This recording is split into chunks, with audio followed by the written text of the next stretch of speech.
without does it to the other. I love if math. Hey guys, I wanted to go over this formula sheet I created, and this is what you kind of need to do when you go to college. You get all this information, you kind of just need to like make like notes from what the professor sees, and it's kind of messy, so that's why I'm recording this video. Alright, so 8.1 SRS sample and populations. You'll learn about convenience sampling, which is easy, systematic, where you're looking for the keyword every third, self-selected, which is a volunteer, and stratified, which is get them in similar groups like 9th, 10th, 11th, and 12th graders, and then selecting an SRS, simple random sample, you know, one 9th grader, one 10th grader, one 11th grader, one 12th grader. Well, you can get this kind of information from a survey, which is they give you something or they ask you questions. Number 2 is an experiment, you just do something. Number 3 is an observation, or you watch them, or another one that's on, I think we had down as a census, which you give it to every single person. When you have a control group, you basically give them nothing, and the experimental group, you give them something. 8.2, we talked about theoretical versus the experimental. Theoretical should happen, right? It 1% chance of raining, and the experimental, what happened, maybe it didn't rain, so that was 0%. Probability is select over the total, and if you have to do a simulation, you need to first determine the probability model. So if you have a dice that's usually out of 6 items, you can do it maybe out of 2. If you do like 1, 2, 3 is 1, event A, and then event B is 4, 5, and 6. Coin is 50-50, so if you only have 2 events, you can do a spinner, which can do a limited amount, or the slips of paper, or random digit numbers. 2, define the trials and state the number of trials. So if you're flipping a coin, heads means it's going to rain, tails it's not going to rain, and then I'm going to do it 50 times. Conduct a simulation and then analyze. Number 3, we're talking about distributions or graphs. This is skewed left because there's nothing to the left. The guy is skiing towards the left.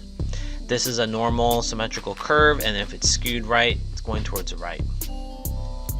Now, if it is skewed either left or right, the best measure of center is to use the median, or the 5-number summary, which we haven't talked about. Here in the symmetrical curve, the mean is equal to the median and this deviation. So the best time to use it when it's symmetrical is use the mean. For standard deviation, S means standard deviation, and it actually should be a sigma equals the summation of the values subtracted by the average squared divided by n. And on your formulas, if we've been using n-1, that's for a sample, but for all of this test would be the population. You take the square root. How do you know the difference? When the population is, they give you everything, all of the information, all. But if you see the word sum, like they give you some of the students in the class, that would be turning into an S for sample, standard deviation, and then you would use n-1. So only use n-1 when you have sum. To find the variance, if you just take the standard deviation and then square it. Okay, if they ask you to describe distributions, normally you might want to see the words compare distributions, like 2 of them. Then you would wear your socks. Well, what is socks? It is shape, symmetrical, skewed, the form, are there any gaps? Number 2, anything unusual or outliers? Where is the center? So remember, if it's symmetrical, use the mean. If it is skewed, use the median. And then the spread, you can talk about is your standard deviation or the range, which is the max minus the minimum. 8.4 is discrete, which basically means you count it, versus continuous is decimals. So the amount of points I scored in the first game is 40 points, and then the next game, I'm better than Kobe, I scored 38 points. That's a count. I'm counting how many points. Continuous would be like my points per game, and that might be like 39.5. It's a decimal or a fraction. If you see the word frequency, you're just counting them. And if you make a graph, the frequency count is on the y-axis, the vertical. A relative frequency just means take the frequency and make it a fraction or a decimal or a percent. So if you're making a relative frequency distribution, the fraction decimal would be on the left side. In the normal distribution or the empirical rule, you have the 68, 95, 99.7. 68% of the data is within 1 standard deviation, 2 standard deviations, 95%, and 99.7% is within 3 standard deviations. Now, if it's not approximately normal and like it's skewed or you don't have that information, then you have to find a z-score. Z-score is equal to x minus the mean over the standard deviation. So x is the observed or given, mu is the sample mean, and sigma is a standard deviation or mean. So this is if you did it by hand. If you want to calculate the percentage with no technology, you draw a picture of your curve, put your information to the formula, get a z-score, and then find a percent, and then solve your problem. If you're using a TI-83, you can use second VARs, normal CDF, and then you're going to use this acronym called PLUMS. Your percent, lower, upper, mean, and standard deviation.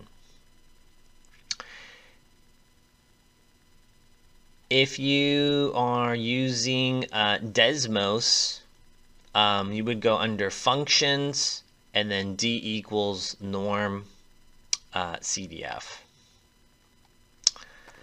Also on this lesson over here, if you're going reverse, let's just say they give you the percent or they give you a value, you're trying to find a percentile, draw the picture, write down your formula, the z-score formula up here, and then from your percent, go backwards, get a z-score, and then solve. If you're finding a percentile with technology, same thing, picture, second VARs. If you put inverse and the percent, it will give you the z-score. Or if you want the answer, inverse PMS, the percentile, mean, and then standard deviation. If you're using Desmos, you're going to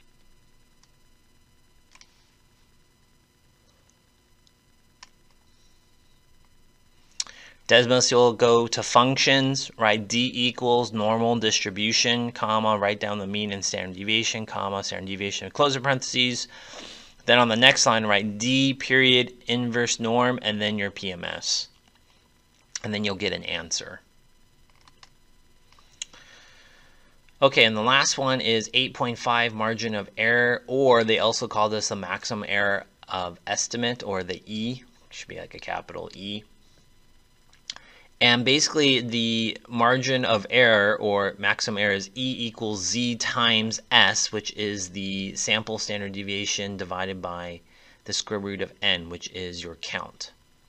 The Z is a Z value, and this comes from the confidence intervals. The confidence intervals gives you a percentage of certainty. So if it says 90%, then it's the Z value is 1.645. If it's 95%, it's 1.960. If it's 99%, it's 2.576. If they ask you to find a range of values, it's the values which is the average, the mean, plus or minus the margin of error. And to estimate a population proportion, check your conditions, that it's RIN. 2 p hat means success, and then q hat means 1 minus p hat, or another way of saying it is p hat plus q hat equals 1. Number 3, you're going to find whatever confidence interval they tell you, 90, 95, 99%. Find your z-score, which is over here on this chart. Put it into your formula. E equals Z times the square root of P hat times Q hat over N. And then number 5, P hat plus or minus E. Hope that helps. See you guys there. Bye. My day-to-day life is under attack by statistics that I gotta crack. Can't forget about algebra and memorize tax, so I love this math class.